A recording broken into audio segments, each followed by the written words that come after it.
জল কমার সাথে সাথেই কিন্তু এত ফাট নিচ্ছে রাস্তার। পুরো একবারে পাকা ধানে মই দেওয়ার মতো অবস্থা। দেখুন সিলভার কাপ মাছ পড়েছে, রুই, কাতলা, বাটা, কালঘোষ, এখানে অনেক রকমের মাছ আছে। নমস্কার, কেমন আছেন সবাই? আশা করি সবাই ভালো আছেন আর আমরাও ভালো আছি। তো নদী তো পুরো ভর্তি হয়ে গিয়েছিল, তো এবার জলটা কমতে শুরু করেছে। এখনও অর্ধেকের বেশি নদী জল আছে। তো আর এইখানে চলছে মাছ ধরা। আমার বাপি এখানে জাল টানছে। এই জালে করে এইখানে নদী ভর্তি অবস্থায় মাছ ধরা হয়। আপনাদের ওইখানে কি এরকম মাছ ধরা হয় অবশ্যই কমেন্ট করে জানান। তো মাছ ধরছে, ছোট ছোট বাটা মাছ পড়ছে, বড় বড় মাছ কিন্তু এবারে সেরকম হচ্ছে না। তো যাই হোক, বন্যায় ক্ষতি তো অনেক মানুষের হয়েইছে, ফসলের প্রচুর ক্ষতি হয়েছে। তাও এখানে কিন্তু বন্যা এলে সবাই মাছ ধরার জন্য ব্যস্ত থাকে। তো এবার ধরছে আমার জেঠু, ও জালটা টানছে। দেখাই যাক কতগুলো মাছ পড়ে। শেষ অবধি ভিডিওটা দেখুন, অবশ্যই বুঝতে পারবেন। আর কতগুলো মাছ পড়েছে সেটাও আপনাদের সাথে শেয়ার করব। তো দেখতে থাকুন পুরো ভিডিও। ভালো লাগলে অবশ্যই সবাই লাইক, কমেন্ট, শেয়ার করবেন। আর চ্যানেলে নতুন হয়ে থাকলে অবশ্যই চ্যানেলটি সাবস্ক্রাইব করবেন। এই দেখুন একটা মাছ পড়েছে। এরকম মাছ পড়া দেখতে কার কার ভালো লাগে অবশ্যই কমেন্ট করে কিন্তু জানাবেন। তো মাছ ধরা এরকম চললে আমরা তো মাছ ধরা দেখার জন্য এসে বসে থাকি। জাল টানা চলছে আর সব শেষে দেখাই যে এই জাল টানার পরে কতগুলো মাছ পড়েছে।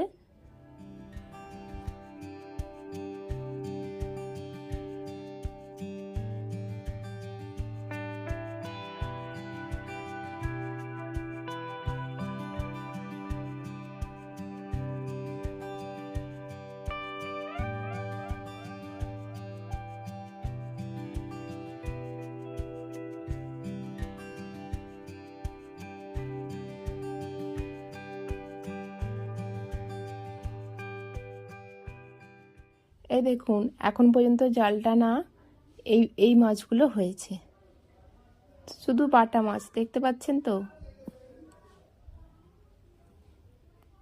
আর সব শেষে দেখাবো সন্ধ্যা পর্যন্ত কতগুলো মাছ পায়।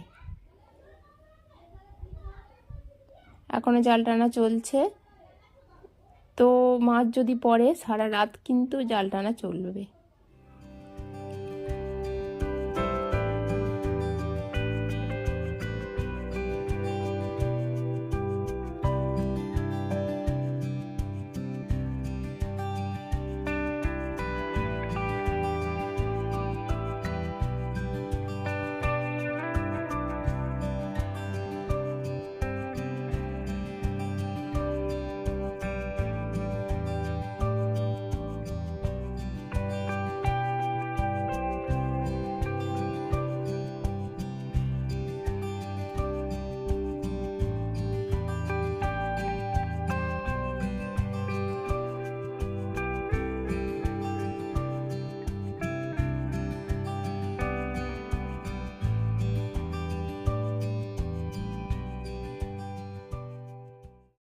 আর ওই জাল টানার পরে সন্ধ্যাবেলা এই মাছগুলো নিয়ে এসেছে।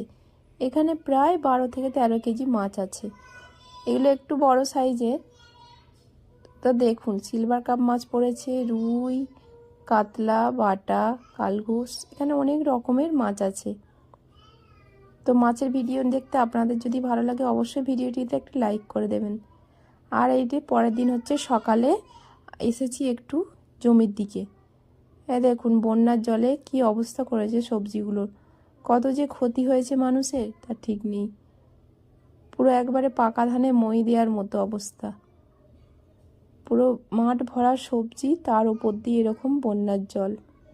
শুধু যে জমির ফসলের ক্ষতি হয়েছে তা কিন্তু নয়, এটা হচ্ছে নদীর বাঁধটা। দেখুন কি অবস্থা হয়েছে, কত চওড়া বাঁধটা এইভাবে ফাট নিয়েছে, প্লাস জায়গায় জায়গায় অর্ধেকটা করে ধসে চলে গেছে। এর পরবর্তীকালে যদি এরকম বড় বন্যা আসে এই বাঁধটা কি থাকবে? তার আগে মেরামত করা অবশ্যই দরকার। আর দেখুন এইখানটা কতটা পুরো ধস নিয়ে নদীতে নামিয়ে নিয়েছে। রাস্তাটার প্রচণ্ড খারাপ অবস্থা, আর সামনেই তো ঘর বাড়ি, এইসব রাস্তা খুব তাড়াতাড়ি মেরামত করা দরকার আছে, নাহলে প্রচুর বড় ক্ষতি হয়ে যেতে পারে। মানে এই যে বন্যাটা এসেছে, প্রচুর মানুষের ক্ষতি হয়েছে, প্রচুর। দেখুন, এইগুলোতে মানুষ যদি পড়ে যায় তা কি উঠতে পারবে? জল কমার সাথে সাথেই কিন্তু এত ফাট নিচ্ছে রাস্তার।